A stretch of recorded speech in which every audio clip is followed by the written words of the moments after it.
2030 का भारत, 2030 के भारत की जब हम बात करते हैं तो भारत देश का भविष्य नजर आता है और उसी भविष्य को लेकर हम चर्चा भी करते हैं। चर्चा 3 बिंदुओं पर केंद्रित होती है, खास तौर पर हमारी गरीबी, भुखमरी और शिक्षा। इन तीनों ही मुद्दों को लेकर हमारी बातचीत होती है और हर चर्चा में हम अलग-अलग चेहरों से जानने की कोशिश करते हैं कि वो 2030 को कहाँ देखते हैं, 30 के भारत को कहाँ देखते हैं। उनके नजरिए में क्या भारत देश जो लक्ष्य मिले हैं भारत देश को, शून्य भूखमरी, शून्य गरीबी और बेहतर शिक्षा, ये लक्ष्य हासिल कर पाएगा और क्या क्या तमाम समस्याएं और बदलाव की जरूरत है इन लक्ष्यों को हासिल करने में। तो आज चर्चा करने वाले हमारे साथ समाजवादी पार्टी की एक प्रभावी आवाज जुड़ चुकी है। हमारे साथ अब्बास हैदर जी जुड़े हुए हैं, समाजवादी पार्टी के प्रवक्ता। अब्बास हैदर जी, बहुत बहुत स्वागत है आपका। बहुत धन्यवाद आपका। तो अब्बास हैदर जी, क्योंकि हम 2030 के भारत की बात कर रहे हैं, मेरा सबसे पहला सवाल आपसे यही रहेगा कि आखिर आप 2030 के भारत को कहाँ देखते हैं? ये जो भारत देश को तमाम लक्ष्य मिले हुए हैं, सस्टेनेबल डेवलपमेंट गोल्स, शून्य भूखमरी, शून्य गरीबी और एक बेहतर शिक्षा, इन तीनों ही पैमाने पर देखें तो क्या भारत देश 2030 तक इन लक्ष्यों को हासिल कर पाएगा?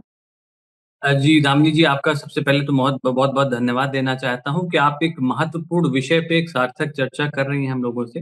देखिए, बिल्कुल हम सब चाहते हैं कि हमारा देश एक विकसित देश के रूप में सामने आए। जो हमारे देश में आज सबसे बड़ी समस्याएं हैं वो है बेरोजगारी, महंगाई, भूखमरी, गरीबी, तमाम इन विषयों पे जिस पे आप बात कर रही हैं। लेकिन ये एक बहुत दुःख का विषय है कि उन लक्ष्यों को प्राप्त करने के लिए, चाहे वो जो सस्टेनेबल डेवलपमेंट गोल हैं, सतत विकास जो यूनाइटेड नेशन ने हमारे देश को दिए हैं, ना उनको समझिए जो एक महत्वाकांक्षी आप सब कह सकती हैं कि एक यूएन के गोल्स हैं, जिनको जिनको पाने के लिए मुझे लगता है जिस प्रकार से जिस रास्ते पर हमारे देश को काम करना चाहिए, ये थोड़ा दुःख की बात है। इट इज़ वेरी अनफॉर्चुनेट कि हम उस ओर काम नहीं कर पा रहे हैं। उसके बहुत सारे महत्वपूर्ण कारण हैं, बहुत सारे तथ्य हैं। देखिए, जो यूएन ने जो सस्टेनेबल डेवलपमेंट गोल दिए हैं, उसमें निश्चित रूप से हंगर है। आज हम सब देख रहे हैं किस प्रकार से जो हंगर इंडेक्स है, ग्लोबल हंगर इंडेक्स, हमारा देश किस स्थान पे है वहाँ पे। हम सब जानते हैं, मुझे दोहराने की आवश्यकता नहीं है। चाहे वो बेरोज़गारी की बात हो, अभी हम लोगों ने देखा कि नवंबर में जो बेरोज़गारी दर था देश में, वो 8% था अनएम्प्लॉयमेंट। आप चाहे उसमें और भी बहुत सारी चीज़ें हैं जो असमानता जो हमारे देश में है, उसको भी कहीं न कहीं खत्म करना है। निश्चित रूप से हमारे देश की जो जीडीपी है, वो विश्व में आज चौथे नंबर पे पहुँच गई है। लेकिन अगर आप बात करें पर कैपिटा जीडीपी, यानी कि अगर हम उसको अपने देश की पॉपुलेशन में अगर डिवाइड करें, तो हमारा देश 141वें स्थान पर है। तो इस प्रकार की असमानता है, इस प्रकार की जो इनइक्वालिटी है हमारे देश में, वो एक बहुत बड़ा कंसर्न है। कहीं न कहीं आप देखेंगे कि जो हमारे देश के जो करीब जो 10% जो अमीर लोग हैं, आज उनके पास हमारे देश के 77% जो रिसोर्सेज़ हैं, 77 जो हमारे देश की धन है, वो उनके पास है। तो इस प्रकार की असमानता है, मुझे लगता है सरकार को इस ओर जब काम करेगी, तभी इन लक्ष्यों को पाने में वो सफल हो सकती है। अभी अगर आप देखें तो जो एक्सपर्ट्स हैं इकोनॉमी के, उन्होंने ये बात कही है कि जो हमारे देश की जो जीडीपी ग्रोथ रेट है, वो 8% के आसपास होनी चाहिए, 8% से ऊपर होनी चाहिए, तभी जो है। बिल्कुल, ये एकदम क्लियर है। तमाम रिपोर्ट्स भी बताती है कि कहीं ना कहीं लैग बिहाइंड कर रहे हैं हम लोग। ये चीजें एकदम, अगर हम ग्राउंड पर उतर कर भी देखते हैं तो सारी चीजें सामने आती है कि किस तरह से भुखमरी है, किस तरह से गरीबी है और शिक्षा की क्या स्थिति है। तमाम चीजें देखने को मिलती है और जैसा आपने कहा कि जिस दिशा में काम होना चाहिए उस दिशा में काम नहीं हो रहा है। तो मैं ये आपसे जानना चाहती हूँ कि आखिर किस दिशा में काम होना चाहिए और किस तरह से काम होना चाहिए? जी, जी, देखिए, बहुत महत्वपूर्ण सवाल पूछा आपने। जो अगर हमारे देश की जो जीडीपी ग्रोथ रेट है वो 8% के आसपास या 8% से ऊपर रहती है, तब 2047 तक हमारा देश विकसित देशों की कतार में खड़ा हो सकता है। ये है सत्यता। ये बड़े-बड़े जो देश और अंतर्राष्ट्रीय इकोनॉमिस्ट हैं, उन्होंने जो दिया है मॉडल, उसके आधार पर मैं बात। कि लक्ष्य 2030 तक का मिला है। नहीं, ये जो है यूएन सस्टेनेबल डेवलपमेंट गोल है। ये हाँ। अलग जी, मैं बात कर रहा हूँ डेवलप्ड नेशन की कतार में खड़े होने की। हमारा देश डेवलप्ड नेशन तब हो सकता है अगर हम सस्टेनेबल डेवलपमेंट जो गोल है यूएन के, उनको पा लेते हैं, तो इसके बावजूद भी हम विकसित देश की कतार में नहीं खड़े हों। लेकिन हम चाहते हैं, ये बहुत आवश्यक है। इसमें देखिए, सिर्फ मैंने अभी आपने बहुत सारी बात करी, मैं इसके जो हम लोग काम जिस जिस ओर कर सकते हैं वो भी आपको सुझाऊँगा कुछ बातें। देखिए इसमें महँगाई, बेरोज़गारी, भुखमरी के साथ-साथ सामाजिक सौहार्द भी है, जो यूएन डेवलपमेंट गोल है। उसमें जो है न्याय भी है, कि सबको समानता के साथ न्याय होना चाहिए। पर्यावरण एक बहुत बड़ा विषय है, जिस ओर हमारी सरकारें काम नहीं कर रही। देखिए ये एक ऐसा विषय है जिसमें मुझे लगता है कि जो हमारा एक संघीय ढाँचा है, जो फेडरल स्ट्रक्चर है, उसमें केंद्र सरकारें, राज्य सरकारें सबको मिल के काम करना चाहिए। क्योंकि यहाँ पे देश की बात हो रही है, यहाँ पे देश के विकास की बात हो रही है, राजनीति की या दलीय राजनीति की या किसी भी प्रकार के व्यक्तिगत जो है हित की बात नहीं हो रही है, ये देश की बात है, देश के विकास की बात है। लेकिन एक बहुत बड़ी दुखद बात ये है कि जो सरकारें बैठी हैं, कहीं न कहीं हमने देखा है जिस प्रकार से केंद्र सरकार अगर उसी पार्टी की है राज्य में, तो वहाँ दूसरे तरीके से काम होता है। अगर किसी और दल की सरकार है, तो उस सरकार को काम नहीं करने दिया जाता, फंड्स रोके जाते। तो इस प्रकार की जो चीज़ है, मुझे लगता है ये नहीं होना सरकारों के चाहिए। साथ तो एक समस्या हमेशा से देखने को आती है कि हर सरकार अपने-अपने तरीके से काम करती है ज़ाहिर तौर पर और हर सरकार के कई सारे वादे भी होते हैं, ठीक है? अगर चुनाव की बात करें तो चुनाव से पहले भी कई सारे वादे होते हैं। हर सरकार कहती है कि हमने ये किया, हमने वो किया, हम ये करेंगे, हम वो करेंगे, बहुत सारा विकास करेंगे। लेकिन चुनाव के बाद वो सारे वादे ठंडे बस्ते में चले जाते हैं ना। तो इससे नुकसान तो सबसे ज़्यादा जनता को होता है, तो हम किस सरकार को दोषी ठहराएँ? किसी एक सरकार को नहीं ठहरा सकते, 75 साल हो गए और स्थिति वही है, सरकारें कई बदली इस दौरान।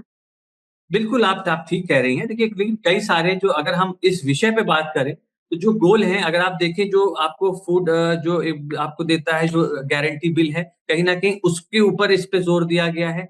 बहुत सारी जो पिछली सरकारों के काम हैं, मुझे लगता है उन कामों पे सरकार कहीं न कहीं काम कर रही है, लेकिन फिर भी उन लक्ष्यों को पाने में नाकाम है। मैं ये नहीं कह रहा था, मैं ये कह रहा हूँ कि देखिए जिस प्रकार से जो स किसी भी पहले बहुत सारी सरकारें हुई, लेकिन विपक्ष को चुने हुए मुख्यमंत्रियों को काम करने से रोका किसी ने नहीं। जब आप मुख्यमंत्रियों को काम नहीं करने देंगे, फिर आप कैसे उम्मीद करते हैं कि सब मिल कर के उस गोल की ओर और तेज़ी से और तत्परता से और मेहनत से आगे बढ़ सकते हैं? मैंने एक सवाल खड़ा किया। दूसरा देखिए, आप बात करें यहाँ पे बात स्वास्थ्य की है, स्वास्थ्य की अच्छी थोड़ा आप रोशनी डालेंगे इस चीज़ पे?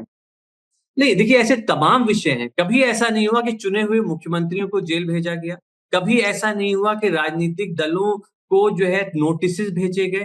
कहीं न कहीं ये संदेश दिया जा रहा है कि जो विपक्ष की कहीं सरकार है या विपक्ष के जो नेता हैं, वो देश के विकास में अपना योगदान ना दे पाएँ।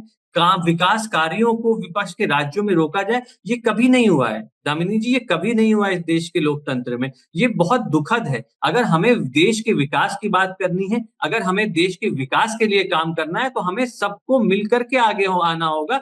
इससे फ़र्क नहीं पड़ता कौन किस दल में है, कौन विपक्ष में है, कौन सत्ता में है। बिल्कुल, अगर हम बात विपक्ष से में मैं होकर सहमत के कि अगर हम एक बिल्कुल, मैं कंस्ट्रक्टिव आपसे विपक्ष सहमत की तरह क्योंकि 2030 का भारत जो है वो किसी एक पर्टिकुलर सरकार का नहीं है, किसी एक पर्टिकुलर राजनीतिक पार्टी का नहीं है, ज़ाहिर तौर पर सभी का है और उसमें सबकी बराबर की ज़िम्मेदारी भी होती है और बराबर की भागीदारी भी होती है। तो सबको मिल-जुल कर आगे आना होगा। ख़ैर क्योंकि आप उत्तर प्रदेश से हैं, तो उत्तर प्रदेश की मैं आपसे थोड़ी-सी बात करना चाहूँगी। अगर हम उत्तर प्रदेश की बात करें तो उत्तर प्रदेश में आज भी गरीबी, भुखमरी और शिक्षा की अगर हम स्थिति देखें तो कई जगहों पर काफ़ी ज़्यादा पीछे है उत्तर प्रदेश। हालाँकि उत्तर प्रदेश के जो बच्चे होते हैं, ख़ास तौर पर जो उत्तर प्रदेश के लोग होते हैं, वो बहुत ज़्यादा टैलेंटेड होते हैं, ऐसा माना जाता है। लेकिन उसके बावजूद उत्तर प्रदेश अभी भी इतना पीछे और इतनी ज़्यादा खराब स्थिति बनी हुई है। इस पर क्या कहना चाहेंगे?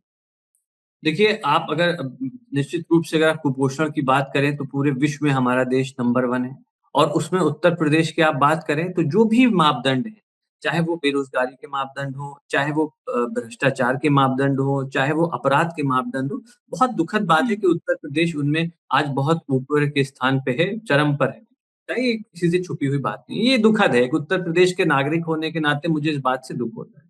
लेकिन मुझे लगता है कहीं न कहीं सरकार को जो अपना विज़न है, सरकार को जो अपना आप समझ लीजिए जो उनका तरीका है काम करने का, उसमें बदलाव लाना होगा। वो बदलाव समावेशी होना चाहिए, वो देश के विकास का होना चाहिए और देश का विकास तभी होगा जब सब मिल कर के साथ में आकर के देश के लिए काम करेंगे।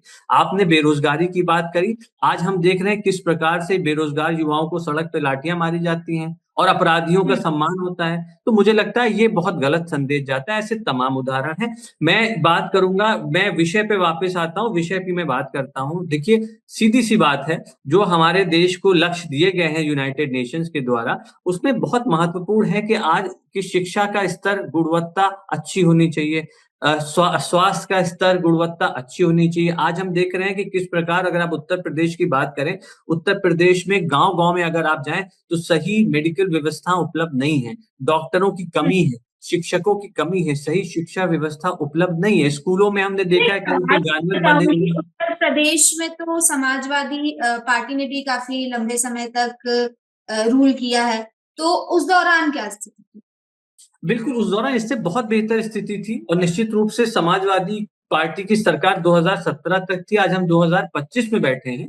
आप अगर हम्म। समाजवादी पार्टी की सरकार की बात करें तो मैं उनके आप क्योंकि आपके पास समय कम है, मैं हमारे काम गिना सकता हूँ आपको, 2-4 मिनट लग जाएँगे। अगर शिक्षा के बारे में बात करें, हम लोगों ने महिलाओं की शिक्षा के लिए बिल्कुल, हम बहुत यहाँ ज़्यादा पर जोर अभी यूनाइटेड नेशन के गोल्स की बात कर रहे हैं, तो अपनी-अपनी जी। पार्टी की चीज़ें नहीं, बताना मैं सही नहीं पार्टी लाइन रहेगा। पे जा नहीं रहा था क्योंकि दामिनी जी ने समाजवादी पार्टी की बात कर ली, तो मैं नहीं, नहीं, नहीं, कहिए नहीं, तो काम बिल्कुल बचा। वो पाथ से हम डिस्ट्रैक्ट नहीं होना चाहेंगे क्योंकि हम गोल्स पर बात करेंगे और आगे की स्थिति क्या है, उस क्या पर हम रणनीति होनी डिस्कस चाहिए? करना चाहेंगे। तो अगर आप देखिए अगर आप शिक्षा की बात करें तो सबसे महत्वपूर्ण है कि ऐसी शिक्षा होनी चाहिए जो रोजगार परक हो, जो हमारे युवाओं को शिक्षा के बाद रोजगार उपलब्ध करा सके। एम्प्लॉयबिलिटी बहुत इंपॉर्टेंट फैक्टर होना चाहिए हमारे देश की शिक्षा में। फंडामेंटली इसको ऐड करना चाहिए। अगर आप इन्वेस्टमेंट की बात करें तो हमारे देश में आप देखेंगे कि जो एमएसएमई है वो सबसे बड़ा लेबर फोर्स प्रोवाइड करता है हमारे देश में। लेकिन आप यूपी की मैं बात बताऊं आपको तो 2020 में 82,000 एमएसएमई की जो कारखाने थे, कारोबार थे, 82,000 बंद हुए एक वर्ष में। तो कहीं न कहीं हुँ, एमएसएमई को सरकार से जो सपोर्ट मिलना चाहिए, जो मंझले जो कारोबारी हैं, उद्यमी हैं, उनको नहीं मिल पा रहा है सरकार से, ये बहुत बड़ा विषय है। अगर हम इन चीज़ों पे बिल्कुल। काम करेंगे क्योंकि हमारे देखिए तब हम जो है, जो हमारी आर्थिक विकास दर है, उसको भी बढ़ा सकते हैं और जो यूएन सस्टेनेबल गोल है, यूएनएसडी, उनको उनको भी हम पाने में कामयाब हो सकते हैं। इसके अलावा आप बात करें तो सबसे ज़्यादा महत्वपूर्ण है कि रिसर्च और डेवलपमेंट में सरकार को और ज़्यादा जो है अपना इन्वेस्टमेंट करना चाहिए ताकि जो हमारे देश में जो नए वैज्ञानिक जो हैं आगे आ सकें और कहीं न कहीं हर विषय में चाहे वो एग्रीकल्चर सर हो, यहाँ पर मैं इकोनॉमी। एक सवाल करना चाहूँगी आपसे। जिस तरीके से हम बात कर रहे हैं सतत विकास लक्ष्यों की यहाँ पर, तो देखिए अगर कुल मिलाकर सभी राज्यों के ऊपर एक ससराती हुई नज़र से देखा जाए, तो कोई भी राज्य जो है इन सभी लक्ष्यों से परिपूर्ण नहीं है। कुछ ना कुछ कमी ऐसा कोई भी राज्य नहीं है भारत देश का जो पूरी तरीके से संतुष्ट हो। किसी में किसी ना कुछ कमी है, लेकिन कुछ ऐसे राज्य हैं जहाँ पर बेसिक चीज़ें भी मजबूत नहीं है, जिसमें उत्तर प्रदेश भी आता है, बिहार भी आता है, मध्य प्रदेश के कई जिले भी आते हैं, मध्य प्रदेश पूरा ही लेके चलिए, बहुत से जिले ऐसे आते हैं जिनमें बेसिक जो चीज़ें हैं वो सही नहीं है। इतनी पार्टीज़ आई, रूल किया, गईं, हारी, चुनाव जीती, लोग वोट भी देते हैं। आप ऐसा कह रहे हैं कि सबको यहाँ पर साथ मिलकर आना पड़ेगा, तभी ये सतत विकास लक्ष्य जो हैं, वो हासिल हो पाएँगे। लेकिन क्या आपको लगता है कि भारत देश में इतनी राजनीतिक पार्टियाँ होने के बाद और इतने राजनीतिक धुरंधर होने के बाद, सब एक साथ आ पाएँगे? नहीं, देखिए निश्चित रूप से अगर अगर सरकार कोई भी हो, अगर किसी सरकार ने कुछ अच्छा काम किया हो, मुझे लगता है उसकी तारीफ होनी चाहिए। अगर किसी हुँ, सरकार ने मुझे लगता है कि किसी सरकार ने कोई अच्छी नीति बनाई हो, तो ज़रूरी नहीं है कि सरकार बदल जाए तो हम उस नीति का नाम बदल दें या हम उस नीति को जो है क्रेडिट लेने लगे। मुझे लगता है ये क्रेडिट की राजनीति बंद होनी चाहिए और विकास की बिल्कुल, राजनीति होनी चाहिए। सबसे बिल्कुल। महत्वपूर्ण बात ये है कि आज हमारे देश में विकास पे ना राजनीति हो रही है, ना विकास पे बात हो रही है। अगर विकास पे राजनीति बिल्कुल। भी होती देश में, तो एक बहुत ही अच्छी मुझे लगता है एक माहौल बनता और कहीं न कहीं जो हमारे युवा हैं, उनको भी हुँ। उत्साह मिलता, वो भी उत्साहित इसका होते। हल कैसे निकाला जाए सर? सबसे बड़ी बात तो देखिए ये है मैं हर हमारे साथ जो लोग जुड़ते हैं, मैं उनसे अक्सर ये जानने की कोशिश करती हूँ कि सबके क्या इस पर विचार हैं। कैसे इसका सॉल्यूशन निकाला जा सकता है? देखिए बहुत सारे सॉल्यूशन हो सकते हैं। सबसे महत्वपूर्ण सॉल्यूशन तो ये है कि हमें एज़ अ वोटर, हमें एज़ अ नागरिक देश के, हम एक ऐसे व्यक्ति जो इस देश का विकास चाहते हैं, हमें अपने गोल से नहीं भटकना। यूएन ने क्या गोल दिया है, वो उससे ज़्यादा महत्वपूर्ण ये है कि हमने अपने आप को क्या गोल दिया है। हमारा गोल ये होना चाहिए कि हम जो देश का विकास करेगा, उसके साथ खड़े हों। हम हुँ, सिर्फ देश के विकास की बात करेंगे, हम उन मुद्दों पे नहीं भटकेंगे जो हमको भटकाने वाले हैं, उन मुद्दों पे बात नहीं करेंगे। अगर कोई दल उन मुद्दों पे बात करता है, वो कोई भी विषय, मैं राजनीतिक बात नहीं कर रहा हूँ। मुझे लगता है उन पे हमें भटकना नहीं है, उनमें हमें बहकना नहीं है। हमें देश किसने हमारे लिए विकास किया, अगर कोई हमारा विधायक है, हमारा सांसद है, हमारा ग्राम प्रधान है या कोई भी हमारा चुना हुआ रिप्रेजेंटेटिव हो, अगर उसने काम किया है तो हमें उसको वोट देना चाहिए। ये महत्वपूर्ण नहीं है कि उसकी जाति क्या है, उसका धर्म क्या है, वो किस दल से है। मुझे लगता है जब हम एज़ अ वोटर इस प्रकार की नियत, इस प्रकार की सोच को लेकर के आगे चलेंगे, तो मुझे लगता है राजनीतिक दलों में भी एक आप समझिए परिवर्तन आएगा। और मुझे लगता है जो दल आज विकास से भटकना चाहते हैं, जो विकास की बात नहीं करना चाहते, बिल्कुल उन्हें भी सर, यहाँ पर देखिए जैसे आप बोल रहे हैं ना कि जो लोग हैं वो अपने गोल को लेकर चलें, तो कहीं न कहीं आपको नहीं लगता भारत देश की जनता को वोटिंग को लेकर एक एजुकेशन देना बहुत ज़्यादा इम्पोर्टेंट है? क्योंकि लोग भटके हुए हैं। एजुकेशन अगर इस मामले में सही हो जाता है, तो कहीं न कहीं वोटिंग सही होगी और वोटिंग सही होगी तो सही पार्टी आएगी और सही पार्टी आएगी तो विकास होगा। निश्चित रूप से देखिए, जो चाहे वोटर की जागरूकता बहुत महत्वपूर्ण है। हम सब हुँ, वोटर हैं, कई बार ऐसा होता है हम आप कुछ विषयों पे जागरूक नहीं होते, हमें जानकारी नहीं होती है। तो मुझे लगता है सही विषयों पे जागरूकता बहुत आवश्यक है।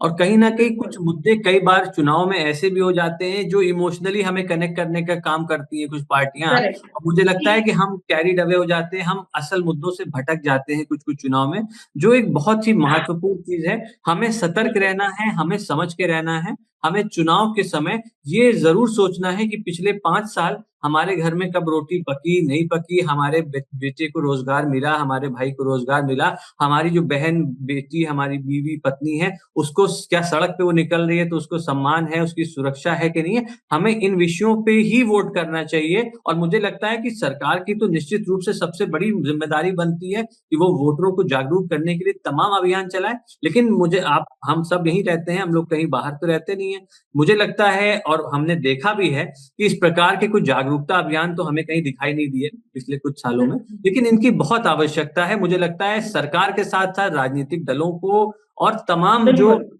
एनजीओज़ हैं, तमाम जो स्वयंसेवी संस्थाएँ हैं, उनको भी आगे आना चाहिए, वोटरों को जागरूक करना चाहिए। जैसे आप एक बहुत ही सराहनीय कदम उठाया है, जो पहल आप लोगों ने करी है। जिस प्रकार से हुँ, आप देश के विकास पे बात कर रही हैं, आप सस्टेनेबल गोल पे बात कर रही हैं। तमाम टीवी चैनलों पे बड़े-बड़े हम लोग जाते हैं रोज़, लेकिन इन विषयों पे बात कभी नहीं होती है, जो बहुत दुखद है। और अगर बात भी करना चाहें तो समय नहीं मिलता, क्योंकि बात जो है उन्हीं विषयों पे होनी है जिस पे टीआरपी बढ़े। तो बिल्कुल कहीं न बयानबाज़ी पे डिबेट्स एक्चुअली बयानबाज़ी पे होती है ना। हाँ, कि अब तो बयानबाज़ी पे और क्या कह दिया एक शब्द, 2 शब्द, वही ट्रोल और ये सब चलता हाँ, है। मुझे लगता है उस उन बिल्कुल, सतही चीज़ों से हम सबको हटना चाहिए। और जो मूलभूत मुद्दे हैं, जो मूलभूत विषय हैं, जिससे हमारे आपके डेली के जीवन यापन में असर पड़ता है, जिससे इम्पैक्ट होते हैं हमारी लाइफ़, हमें लगता है उन विषयों पे बात होनी चाहिए, सकारात्मक बात होनी चाहिए। तभी मुझे लगता है हमारा देश जो यूएन के चाहे सस्टेनेबल डेवलपमेंट गोल हो या हमारे खुद के दिए हुए अपने देश को गोल हो, मुझे लगता है बिल्कुल, वो सबसे ज़्यादा बिल्कुल, बिल्कुल। महत्वपूर्ण है कि हम अपने देश को विकसित देखना चाहें, हम अपने देश को आगे बढ़ता देखना चाहें, उन गोलों को तभी हम मुझे लगता है प्राप्त कर सकते हैं। बिल्कुल सर, बिल्कुल आपने सही कहा कि कहीं न कहीं एक अवेयरनेस होना बहुत ज़रूरी है और दूसरी चीज़ एक प्रोग्रेसिव थिंकिंग होना बहुत ज़रूरी है और वो हर किसी में होना चाहिए, ना कि सिर्फ़ सरकार में होना चाहिए बल्कि आम लोगों में भी होना चाहिए, आम जनता में भी होनी चाहिए, प्रोग्रेसिव थिंकिंग भी होनी चाहिए, अवेयरनेस भी होनी चाहिए और एक जो वोट को लेकर आपने बात कही कि अगर वोटिंग को लेकर अवेयरनेस होगी तो वोट आम जनता का एक ऐसा वेपन है, ये कहा जा सकता है कि जिससे वो कहते हैं ना विकास बहुत तेज़ी से आगे बढ़ सकता है, अगर सही उसका इस्तेमाल किया जाए तो। तो बहुत अच्छी-अच्छी बातें आपने बताई, आपका बहुत-बहुत धन्यवाद क्योंकि समय की कमी है तो हम इस चर्चा को यहीं विराम दें। बहुत शुक्रिया, बहुत thank you so much. Thank you sir, thank you so much. Thank you so much.